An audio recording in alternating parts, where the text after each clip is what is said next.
안녕하세요. 백목사의 크리스찬 독서교실. 이번 시간은 키에르케고르의 죽음에 이르는 병이라는 책을 소개합니다. 우리는 키에르케고르에 대해서 이름은 많이 들어봤죠. 그러나 그에 대해서 자세히 우리가 알지는 못하죠. 이번 시간은 키에르케고르가 저술한 죽음에 이르는 병을 이명곤역 새창출판사에서 출간된 책을 소개합니다. 먼저 키에르케고르를 소개합니다. 쉐렌 오비의 키에르케고르는 19세기 덴마크의 철학자이자 신학자이며 시인 그리고 사회 비평가입니다. 실존주의 철학자의 선구자로 평가받기도 합니다. 키에르케고르는 사실상 실존주의의 시조라고 할 수 있는 쇼펜하우어를 매우 만나고 싶어 했으나 그러지 못했고 쇼펜하우어에게 막대한 영향을 받았습니다. 쇼펜하우어에 대해서 기고문을 쓰기도 했습니다. 키에르케고르는 헤겔의 관념론과 당시 덴마크 루터 교회의 무의미한 형식주의에 반대하였습니다. 그의 작품 중 많은 수가 신앙의 본질, 기독교 교회의 제도, 기독교 윤리와 신학, 그리고 삶에서 결정을 내려야 할 순간에 개인이 직면하게 되는 감정과 감각 같은 종교적 문제를 다루고 있습니다. 이 때문에 키에르케고르는 무신론적 실존주의자에 속하는 사르트르나 니체와 달리 기독교 실존주의자로 평가되기도 합니다. 그의 초기 저작들은 다양한 필명으로 기록되었으며 그 이름들은 복잡한 대화에서 그들 각자가 지니는 특이한 관점을 드러내고 있습니다. 그는 많은 작품을 익명으로 남겼으며 그가 익명으로 쓴 작품을 비판하는 또 다른 익명의 작품을 출판하기도 하였습니다. 키에르케고르는 독자에게 의미를 찾아야 하는 과제를 남겼습니다. 그것은 과제는 어려야만 하고 오직 어려움만이 고상한 마음에 영감을 불어넣기 때문이다. 그 뒤에 어떤 사람들은 키에르케고르가 실존주의자, 신정통주의자, 휴머니즘적인 심리학을 한 인본주의자, 개인주의자 등등이었다고 해석합니다. 키에르케고르는 철학과 신학, 심리학, 그리고 문학의 경계를 넘나들었기 때문에 현대 사상에서 매우 중요하고 영향력 있는 인물로 여겨지고 있습니다. 이 사진은 철학적 단편의 6필 원고 모습입니다. 그러면 키에르케고르의 출생에 대해서 알아보겠습니다. 키에르케고르는 덴마크의 수도 코펜하겐의 부유한 집안에서 태어났습니다. 그의 어머니인 아네 스렌다테르룬 키에르케고르는 세렌의 아버지와 결혼하기 이전에는 그 집안의 하녀로 일했습니다. 그녀는 겸손한 모습이어서 조용하고 평범했으나 정식으로 교육을 받지는 않았습니다. 아버지 미카엘 페데르센 키에르케고르는 우울했고 걱정이 많았으며 종교심이 깊었고 매우 총명한 사람이었습니다.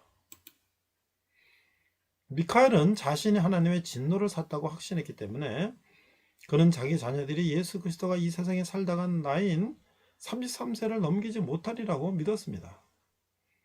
어린 시절 유틀란 황야에서 심한 추위와 배고픔에 시달린 나머지 하나님을 저주했던 죄인이라는 생각이 들었기 때문입니다.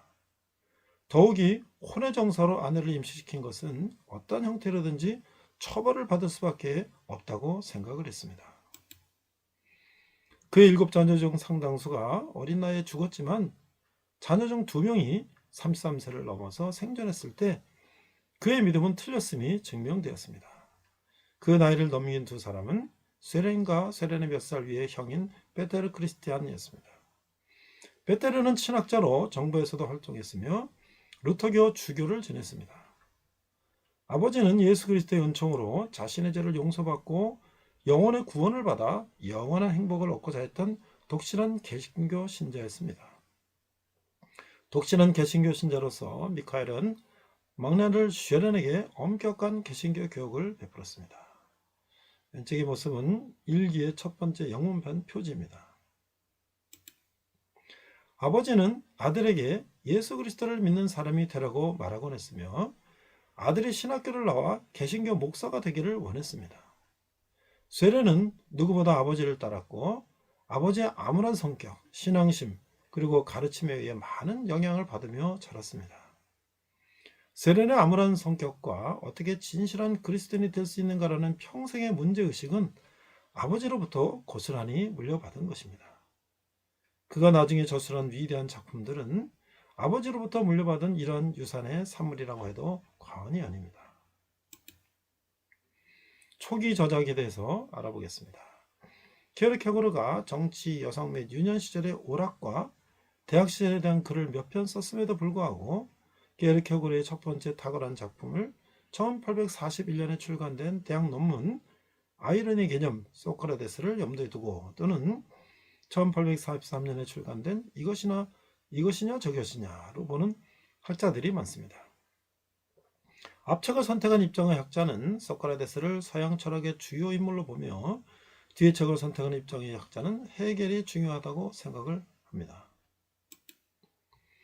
어떤 입장을 취하든지 간에 학자들은 각자의 저서 모두가 케르케고르의 독특한 글쓰기 형식을 모범적으로 보여주며 그가 초창기에 이미 글쓰기에 어느 정도 성숙한 경지에 이르렀다고 보고 있습니다. 이것이냐 저것이냐의 대부분은 베를린에 머무는 동안에 저술되었으며 1842년 가을에 완성되었습니다. 이 사진이 케르케고르의 책 중인 이것이냐 저것이냐의 표지입니다. 이 기독교에 대한 공격입니다. 세렌 케르케고르의 무덤이라고 평가됩니다. 케르케고르는 말년에 이르러 꾸준히 덴마크 교회를 비판했습니다. 조국이란 이름의 신문에 기사를 쓰기도 했고 순간이란 제목의 잡지를 직접 발간하기도 하였습니다. 또한 케르케고르는 덴마크 교회의 그리스도인들이 성서를 인용할 때에 성서 본문의 뜻과는 아무 상관이 없는 엉뚱한 해석을 하는 문제를 지적했습니다. 성서를 자신의 견해를 정당하게 한 도구로 이용하는 성서의 도구화에 대해서 비판한 것입니다. 실제로 케르케고르는 자신이 다니는 교회의 목사가 예수가 나사로를 살릴 때에 그의 시신을 옮기게 했다는 요한복음서 이야기를 인용해서 묘지를 이동시키도록 한 묘지법을 지지한 일을 자신의 책에서 인용했습니다. 케르케고르와 기독교계입니다. 케르케고르는 그의 말년에 이르러 덴마크 루터교회 조직을 공격했습니다. 그는 국가가 설립한 국가교회가 개인들에게 해롭다고 여겼습니다. 위에서 언급한 대로 케르케고르는 말년에 이르러 지속적으로 정적인 실체로서의 덴마크 교계와 국가교회를 비판했습니다. 19세기 대부분의 덴마크인은 덴마크의 시민이자 필수적으로 덴마크 국가교회의 구성원이었습니다. 케르케고르는 이러한 국가교회 연합을 받아들일 수 없었고 그것이 기독교의 진정한 의미를 왜곡시킨다고 보았습니다. 그의 비판에서 가장 중요한 요점은 다음과 같습니다.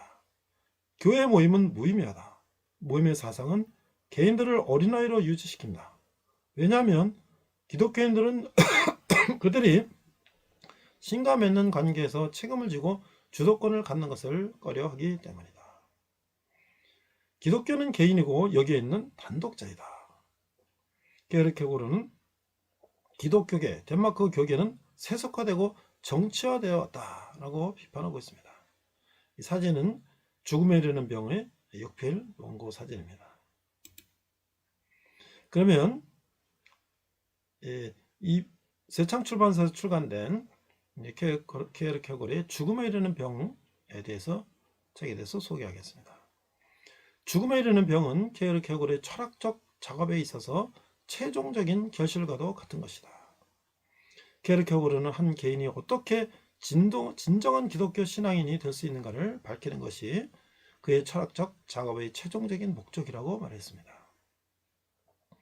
그 과정 속에서 그는 인간적 삶의 다양한 문제들을 심리적 실존, 윤리적 실존, 그리고 종교적 실존이라는 지평에서 매우 섬세하게 분석하고 해명해 주었습니다.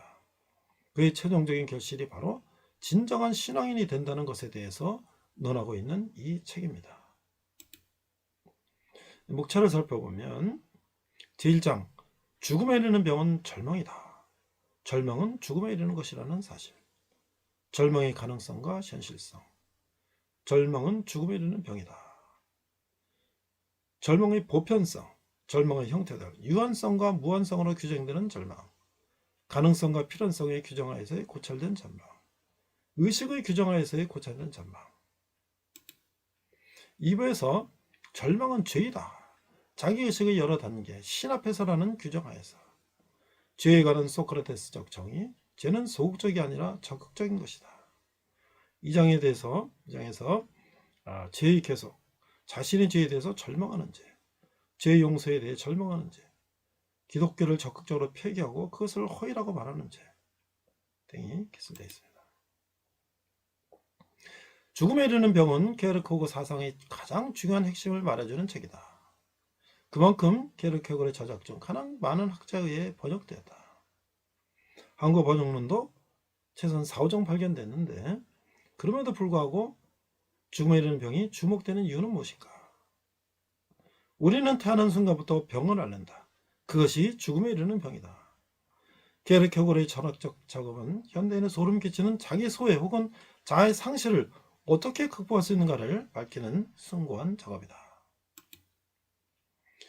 그리고 수많은 저작이 이러한 궁극적인 목적을 위해서 쓰였습니다. 그 최종적인 결실은 바로 진정한 신앙인이 된다는 것에 대해서 논하고 있는 죽음에 이르는 병입니다. 절망하고 있지 않은 사람은 단 한 사람도 없다. 죽음에 이르는 병이란 절망을 의미한다. 이는 곧 그리스도교의 신앙을 가지지 못한 상태라고 할 수 있으며 다른 말로는 죄의 상태에 머물고 있음을 의미한다. 이렇게 게르케고르는 기독교적 의미의 죄란 신앙에 대립하는 것이라고 주장하면서 어떻게 참된 신앙을 가질 수 있으며 참된 신앙을 가진다는 것이 무엇을 의미하는 것인지를 논하고 있습니다. 진리에 대해 관심을 가진 사람, 특히 기독교 신앙에 관심을 가지고 있는 사람, 비록 이미 기독교의 정점이 있다고 생각하는 사람일지라도 아직은 무엇인가 1% 부족하다고 생각하고 있는 사람들에게 이 책을 권하고 싶다라고 역자는 말하고 있습니다. 우리는 기독교 신앙에 대해서 나름대로 좀 가볍게 생각하는 사람들이 있죠. 그러나 이 세계적인 철학자 게르케고르는 이 기독교 신앙을 죽음에서 이르는 병을 우리가 극복하는 것은 참 신앙을 갖는 것이라고 논하고 있습니다. 이 세계적인 이 철학가 사상가가 기독교를 논증하는 것을 변증하는 것을 우리가 한번 봄으로써 또 우리 기독교에 대한 우리의 생각을 한 단계 업그레이드 시킬 수 있는 그런 좋은 기회가 될 수 있을 것 같습니다. 이상 백목사의 그찬 독서교실이었습니다. 네, 이번 시간은 다윗의 애가들과 게르케고르의 죽음에 이르는 병이라는 제목으로 말씀을 나누고자 합니다. 오늘 본문은 시편 14편입니다. 본문은 시편 14편 1절로 7절까지입니다. 다윗의 시 인도자를 따라 부르는 노래. 자, 1절. 어리석은 자는 그의 마음에 이르기를 하나님이 없다 하는도다. 그들은 부패하고 그 행실이 가증하니 선을 행하는 자가 없도다. 2절. 여호와께서 하늘에서 인생을 굽어 살피사 지각이 있어 하나님을 찾는 자가 있는가 보려 하신즉. 3절. 다 치우쳐 함께 더러운 자가 되고 선을 행하는 자가 없으니 하나도 없도다. 4절. 죄악을 행하는 자는 다 무지하냐. 그들이 떡 먹듯이 내 백성을 먹으면서 여호와를 부르지 아니하는도다. 5절. 그러나 거기서 그들은 두려워하고 두려웠으니 하나님이 의인이 세대에 계심이로다. 6절. 너희가 가난한 자의 계획을 부끄럽게 하나 오직 여호와는 그의 피난처가 되시도다. 7절. 이스라엘의 구원이 시온에서 나오기를 원하도다. 여호와께서 그의 백성을 포로된 곳에서 돌이키실 때에 야곱이 즐거워하고 이스라엘이 기뻐하리로다. 제가 우리 젊은이들이 좀 영어로 성경을 읽으면서 좀 영어에 좀 도전받기를 위해서 제가 영어로 성경 본문을 좀 읽고 있습니다. 자, 한번 같이 싸움 14절 한번 읽어보도록 하겠습니다. 1절. For the choir director, a psalm of David. 다윗의 시편이다. The fool has said in his heart, there is no God. They are corrupt. they have committed abominable deeds. abominable deeds. There is no one who does God. 2절 The Lord has looked down from heaven upon the sons of man to see if there are any who understand, who seek after God. 3절 They have all turned aside. Together they have become corrupt. There is no one who does good, not even one. 4절 Do all the workers of wickedness not know, who eat of my people, as they eat bread, and do not call upon the Lord. 5절 They are in great dread, for God is with the righteous generation. 6절 You would put to shame the counsel of the afflicted, but the Lord is his refuge. 7절 Oh, that the salvation of Israel would come out of Zion. When the Lord restores his captive people, Jacob will rejoice, Israel will be glad. 이런 내용입니다.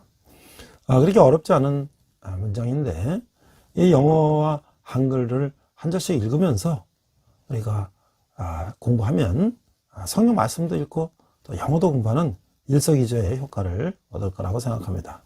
자, 그러면 본문 우리 시편에 대해서 한번 살펴보도록 하겠습니다. 자, 시편을 한눈으로 보면 1, 2, 3, 4, 5권으로 나눌 수가 있는데요.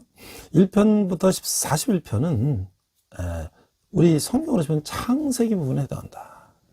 그래서 이것은 바로 창조와 사랑을 다루고 있다. 이거는 41편부터 72편인데 이것은 출애굽기의 내용과 유사하다. 그래서 해방과 구속을 얘기하고 있다. 3권은 73편부터 89편인데 이거는 레위기 말씀처럼 성소와 예배를 다루고 있다. 4권은 90편부터 106편인데 이것은 민수기 말처럼 방랑과 고난을 다루고 있다. 5권은 107편부터 150편인데 이것은 신명기처럼 율법과 찬양을 다루고 있다.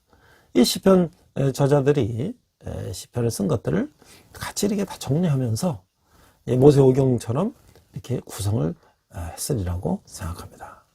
자, 그러면 시편은 많은 강이 바다로 흘러서 합쳐지듯이 많은 저자들이 그 시들이 모아져서 이루어진 바다와 같다고 하는 거예요.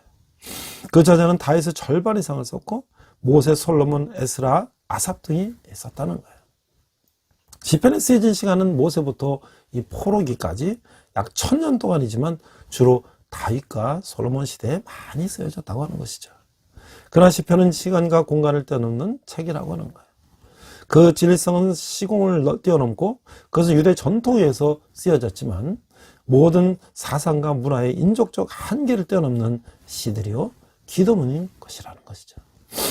우리가 그 유대인들은 모세 오경에 준해서 이전부터 전해져 오던 여러 단편의 시들을 한데 묶어서 5권으로 분류했다고 하는 것이죠. 각 권의 마지막 부분은 모두 주를 찬송할지어다 아멘하는 송영으로 끝나고 있어요. 특별히 마지막 장인 150편은 그 자체가 마지막 5권의 송영인 동시에 시편 전체의 송영이라고도 말할 수가 있는 것이죠. 그래서 제1권은 가장 오래된 부분이고 1편과 33편은 제약은 모두 다 다윗이 지은 것이다. 참 대단한 다윗 왕인 것이죠. 자, 2권은 42, 72편은 교회적인 소망을 갖고 있으며 하나님의 언약 이름인 야훼보다 일반적인 이름인 하나님, 야훼가 보다 일반적인 이름인 하나님보다 훨씬 더 자주 쓰이고 있으므로 이 책은 그림이 입으로 말하기는 너무나 신성한 것으로 여겨지기 시작했던 때에 편집된 것이다. 그래서는 하나님이라는 이름을 부를 수가 없어서 야훼, 그래서 아도나이 이렇게 첫자를 따서 불렀다는 것이죠. 하나님을 너무나 두렵고 경이로운 존재로 생각했다는 것이죠. 3권 73편에서 89편에는 아삽의 시편과 고라의 아들들이 쓴 4개의 시편이 포함되어 있다고 하는 것이죠. 이제 4권은 모세의 시편으로 이제 시작되고 있어요. 101편과 103편은 다윗의 이름으로 되어 있지만 95에서 100편 아마도 장막절에 사용됐던 것으로 특정됐다라고 하는 것이죠. 5권은 대부분의 저자가 작자 미상이지만 유명한 2개의 부분이 포함되어 있는데 그 위대한 찬양시인 이 할렐은 유월절과 장막절에 사용됐고 아마도 그것은 최후의 만찬후에 그리스도가 그의 제자들이 불렀던 참이었을 것이다. 그래서 성전에 올라가는 노래들, 이것은 순례자들이 절기 때 예루살렘으로 가는 길에 사용했던 찬송이라고 하는 것이죠. 그래서 시편이 이 5부가 창세기, 출애굽기, 레위기, 민수기, 신명기의 그 이제 내용과 유사하게 이제 이루어졌다고 하는 것이죠. 자, 그 다음에 우리가 내용으로 살펴보면 첫 번째는 하나님을 경배하는, 그 다음에 하나님께 감사하고, 그 다음에 우리가 회개하고, 그 다음에 하나님께 간구하는 그런 4개의 내용으로 구성되어 있다. 그래서 이것은 모두 우리의 기도의 내용이죠. 그러나 우리가 시편으로 기도할 때 유대교의 기독교의 구별은 없고 또 같은 시편으로 기도하는 한 개신교와 가톨릭의 구별도 없죠.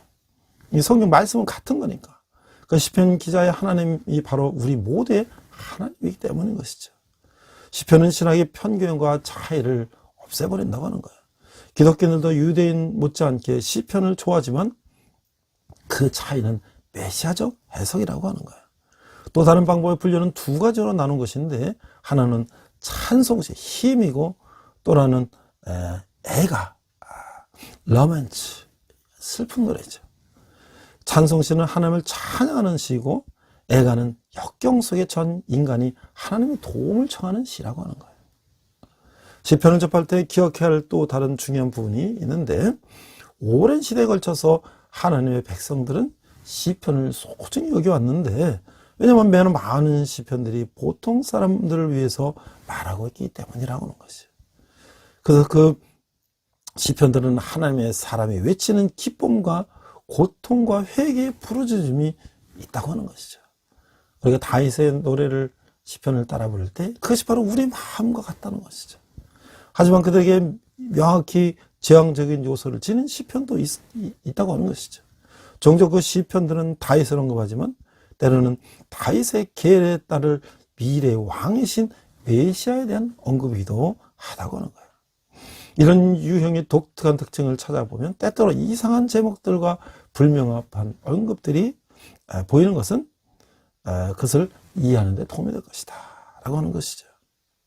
시편은 인간 역사를 전체를 회고해 보면서 하나님이 어떤 분이신가, 그분이 하신 일로 인해서 그분을 찬양하기 위해 쓰여진 노래들이라고 하는 거예요. 때때로 그것은 창조의 모든 인간의 필요를 채우시는 하나님의 행위, 우리가 이따금 일반 은총이나 부르는 그 행위를 찬양하는 것이라는 것이죠. 때로는 하나님의 백성의 역사에서 있었던 특정한 사건들을 회고해보고 그분의 능력과 그분의 자비로 인해 그분을 찬양한다고 하는 것이죠. 어떤 시편은 특정한 개인이 지은 것이거나 어떤 절차를 위한 것이고 또 이런 배경은 시편의 세부 사항과 왜 백성들이 하나님을 찬양하고 있는가를 이해하도록 도와주고 있다는 거예요. 시편이 모두 찬양하는 노래만은 아니죠. 고백도 있고 심지어 불평하기 위해 지은 시들도 있어요. 하나님의 백성은 그분에게 어떤 것도 숨길 수 없다는 것을 알고 있었으면서 그래서 예배 시의 모든 것들을 그분께 가져간다고 하는 것이죠. 그 때문에 시편은 죄를 깨닫고 괴로워하며 낙심한 그리스도인들에게 그처럼 커다란 격려의 원천이 되는 것이죠. 죄인의 모든 것이 혼란스러울지라도 그래도 나는 그분을 찬양하노라고 선포하고 있는 것이죠. 그러나 시편은 단순한 노래가 아닌 것이죠. 그래서 노래면서도 기도라고 하는 것이죠. 시편은 읽혀지는 것이 아니라 사용되어지는 것이다. 왜냐하면 기도와 찬양은 입술이 아니라 행동이기 때문이다 라고 하는 것이죠. 시편은 어느 구약의 책보다도 메시아에 대한 언급이 가장 많은 책이라는 것이죠. 구약 중에 가장 사랑 얻는 장은 시편 23편이라고 하는 것이죠. 다윗이 이 여호와는 나의 목자시니 내게 부족함이 없으리로다 한 것 말이죠. 가장 위대한 찬송시는 103편, 104편인 것이죠. 하나님의 속성, 전지전능하시고 영원불별하시고 무소부재를 가장 잘 나타낸 성경의 부분은 시편 139편이라고 하는 거예요. 성경에서 가장 긴 장은 시편 119편이죠. 가장 짧은 장은 117편이라는 거예요. 가장 깊은 개인의 고백을 표현한 시는 51편이라고 하는 거예요. 자, 우리가 이제 오늘 다윗의 그 많은 시편 중에서 슬픈 노래 중에서 우리가 14편을 한번 나눠보도록 합니다. 이게 삶의 모든 순간에서 하나님을 인정하는 사람은 어떤 사람인가? 그 인생이 얼마나 어리석은가? 자, 1절 어리석은 자는 그의 마음에 이르기를 하나님이 없다 하는도다. 그들은 부패하고 그 행실이 가증하니 선을 행하는 자가 없다. 자, 이 다윗은 인류에 대한 하나님의 고발을 이렇게 단언하고 있어요. 그들은 어리석은 자들이다. 이 어리석은 자들은 이 도덕적으로 무감각하고 불경건한 자들인데 그들에 대해서 말하고 있는 거예요. 어리석은 자들은 하나님이 없다고 믿으며 부패한 삶을 살아간다고 하는 것이죠. 이 두 가지 진술은 서로 연관이 있는 것이에요. 실질적인 무신론자, 하나님이 없는 것처럼 살아가는 사람이 그는 하나님의 말씀이 계시된 지혜와는 동떨어져 있다고 하는 것이죠. 그 결과 그는 타락했으며 그 안에는 무엇이든지 엉망이 되고 만다는 거예요. 그 행동들은 가증하며 주님이 미워하시는 그 혐오 소리를 행한다고 하는 것이죠.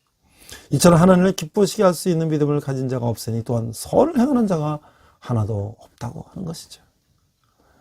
2절 여호와께서 하늘에서 인생을 굽어 살피사 지각이 있어 하나님을 찾는 자가 있는가 보려 하신즉, 자, 이 인류에 대한 그 시편 저자의 평가는 사람들 인생을 굽어 살펴보시기 위해서 하나님이 땅을 이게 굽어 보고 계신다는 것인데, 하나님이 인류가 얼마나 악한지를 굽어 보신 중에는 바벨탑도 있고요, 또 소돔도 있고요, 이 많은 것들이 인간의 그 타락한 어리석음이 있다는 것이죠.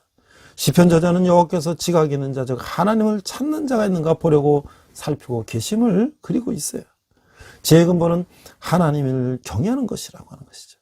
그런데 어리석은 자는 이 사실을 인정하지 않기 때문에 지각이 없다고 하는 것이죠.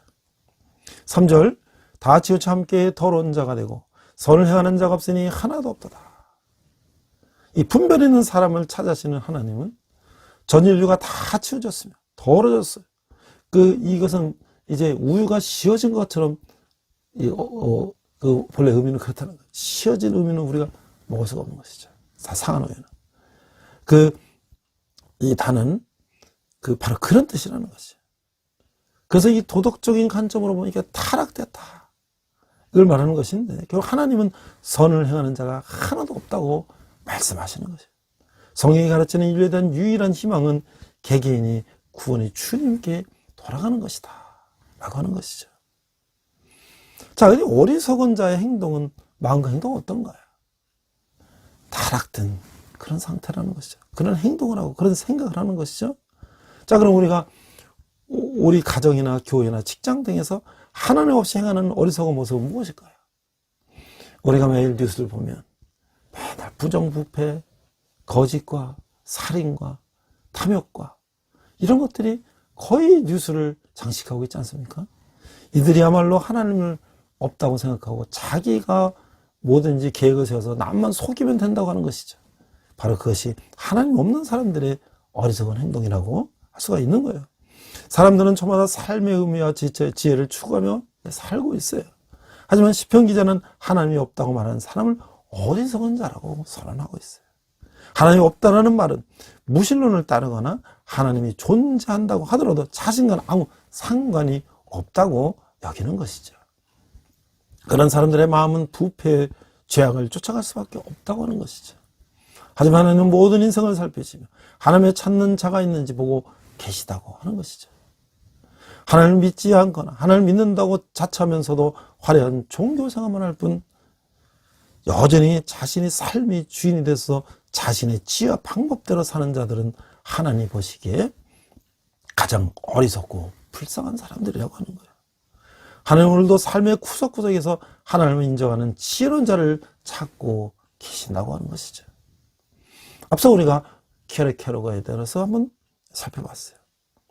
이 케르케고르의 죽음에 이르는 병이라고 하는 것은, 이 케르케고르는 이 덴마크 코펜하겐의 대학에서 신학과에서 논문을 이제 준비하고 있었어요.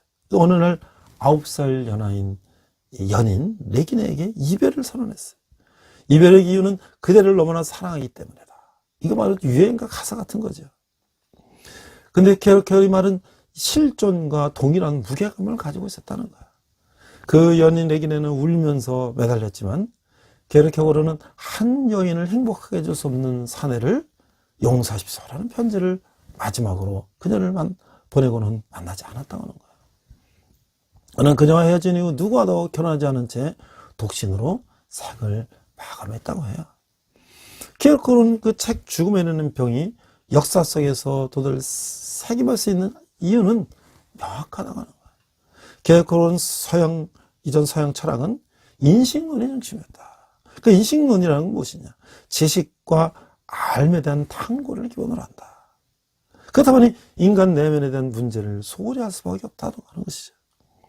그래서 이게 소크라테스, 플라톤, 아리스토텔레스의 그 철학으로부터 이어서 이던 어떤 인식에 대한 문제, 형이상학적인 문제만 관심을 갖고 있었는데, 이제 이런 부분의 정면으로 도전한 사람이 바로 케르케고르였고, 그것은 니체나 하이데거나 사르트르 같은 사람을 통해서 철학의 한 축으로 자리 잡았다. 그것이 바로 우리가 말하는 실존주의 철학이라고 하는 거예요. 자, 그러면 이 죽음에 이르는 병이라는 것은 절망에 관한 책이다라고 하는 거예요. 케르케고르는 사람은 누구나 정신성을 타고나는데 그것을 자각하지 못한 채 타락하고 있다고 봤어요. 즉 감성과 육체가 시키는 대로만 살아가고 있다고 개탄했다고 하는 거예요. 감성과 육체만으로 사는 사람은 끊임없이 외부로부터 직접적인 욕구를 찾아 헤매는 것이죠. 인간이 안고 사는 모든 고뇌의 요인은 여기서 비롯된다고 하는 거예요. 유한한 세계, 그 이상을 살 수 있음에도 불구하고 감성과 육체만으로 살면서 공포와 불안을 느끼는 것이 대다수 인간의 삶이라고 보았던 거예요.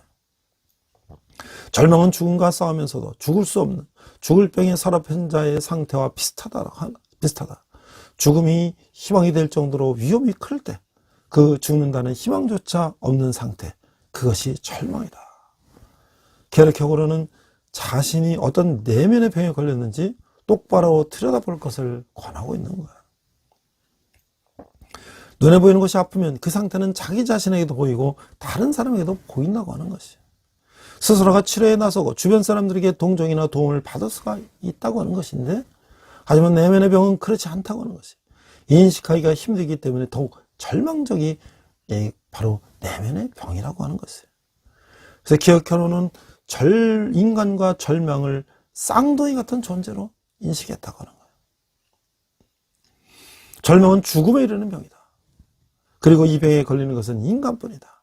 인간이기 때문에 절망할 수 있는 것이다. 그에 따르면 절망에 빠지지 않는다면 인간으로서 제대로 살지 않은 것이고, 절망에 빠진 상태를 벗어나려고 하지 않는 것 또한 불행한 일이다 라고 얘기했어요. 케르케고르는 종교 사상가였기 때문에 제대로 된 신앙의 힘으로만 절망이라는 병에서 벗어날 수 있다고 결론을 내리는 거예요. 우리 인생을 살다 보면 우리 얼마나 많은 실망과 좌절과 낙담 속에 살을까요?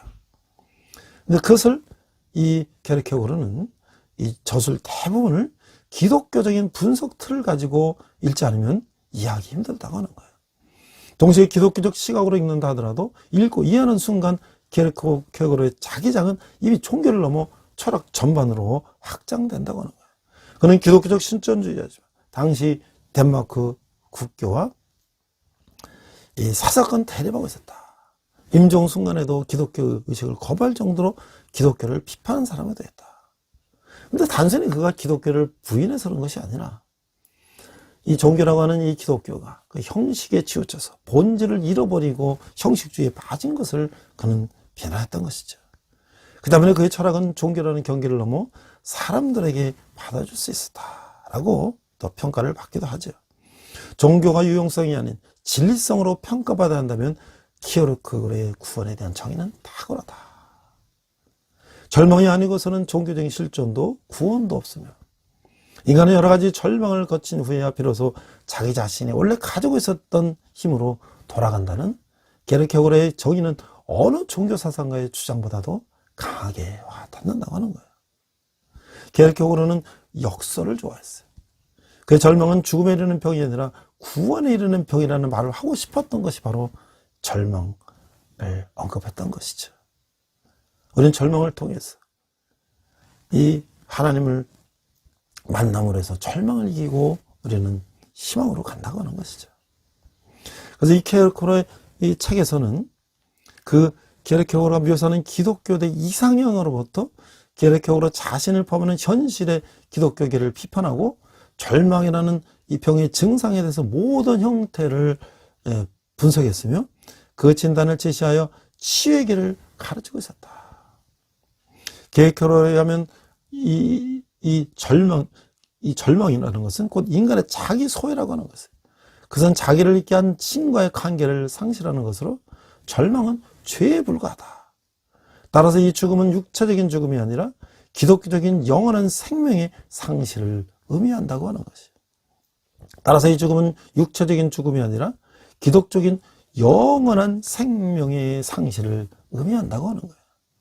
이 상태를 철저히 규명하고 현대인에게 두려움을 주는 병에 대하여 진단을 내리고 각성을 촉구했다는 것에 이 책에 가장 큰 의미가 있다고 하는 것이에요.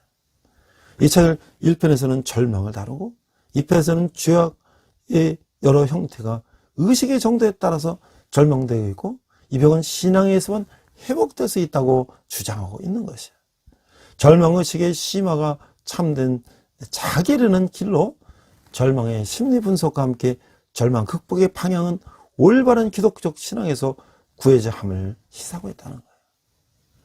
저는 이 다윗의 시를 보면서 지금부터 거의 한 3000년 전에 이 다윗은 하나님의 이 인간에 대한 안타까움과 또 하나님이 우리의 피난처 되시는 것을 시로 읽었는데 그 후에 지금부터 한 몇백 년 전에 이 덴마크의 한 철학자 키에르케고르는 그 3000년, 2500년의 그 시간을 초월해서 다시 한번 하나님의 우리의 절망을 힘으로 바꿔주시는 유일한 구원자라는 것을 언급하고 있는 것이 놀라운 일이라고 할 수가 있는 거예요. 그래서 이 믿음이라고 하는 것은 시간과 공간을 초월한다고 하는 것이죠. 자, 이제 14장 5절에서 7절을 보니까 악인에 대한 징벌이 나와요. 악인에 대한 징벌. 자, 4절 죄악을 행하는 자는 다 무지하냐. 그들이 떡 먹듯이 내 백성을 먹으면서 여호와를 부르지 아니하는도다. 5절 그러나 거기서 그들은 두려워하고 두려웠으니 하나님의 의인의 세대에 계심이로다.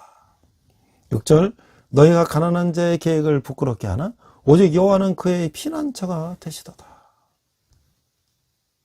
자, 14장 4절에서 6절의 내용을 보면 다윗은 불법을 행하는 자들과 의인 사이의 갈등에서 결론을 내리고 있어요. 그는 그들이 자유롭게 하나님의 백성을 먹을 수 있다고 생각하는 죄악을 행하는 자의 무지함에 놀라고 있어요. 그들의 악은 하나님의 백성에 대한 악한 공격에서 가장 두드러지고 있다고 하는 거예요. 그들은 하나님의 백성을 공격하는 것, 이 곧 하나님을 공격하는 것이기 때문에 하나님이 그들을 압도하실 것이라는 사실을 잊고 있다고 하는 거예요. 하나님은 그분의 백성 가운데 계신다. 그러므로 시편의 저자는 하나님의 백성을 박해하는 악인이 주께서 그들을 심판하실 때 커다란 두려움에 빠질 것을 예견하고 있어요. 그들이 하나님의 백성, 이 가난한 자의 삶을 잠시 동안은 부끄럽게 만들 수 있을지 모르나 그들이 하나님의 백성, 그들의 백성은 여호와를 그들의 피난처로 이제 삼고 있다고 하는 것이에요. 다시 말하면 그건 은신처럼. 그래서 그 피난처에 의지하기 때문에 하나님의 변호를 받을 수 있다고 하는 거예요. 자, 그래서 이제 왕국에 대한 갈망을 7절에서 말하고 있어요. 이스라엘의 구원이 시온에서 나오기를 원하도다. 여호와께서 그 백성을 포로된 곳에서 돌이키실 때에 야곱이 즐거워하고 이스라엘이 기뻐하리로다. 자, 다윗은 주의 왕국이 서기를 간절히 바라고 있어요. 여호와께서 그분의 나라 이스라엘을 악인의 면전에서 구원하실 때 그분은 백성에게 커다란 기쁨을 가져다 주실 것이라고 말하고 있어요.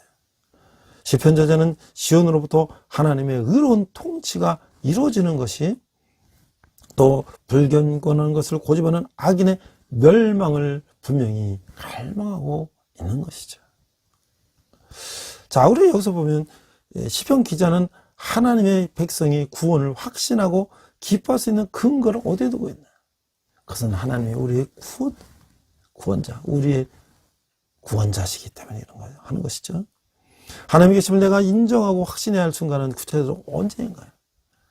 하나님은 우리가 우리에게 피할 길을 주신다. 우리가 감당할 만한 시련을 주신다고 하는 것을 우리는 믿음으로 또 우리의 경험으로 알고 있죠. 자, 인생은 두려움의 연속이에요.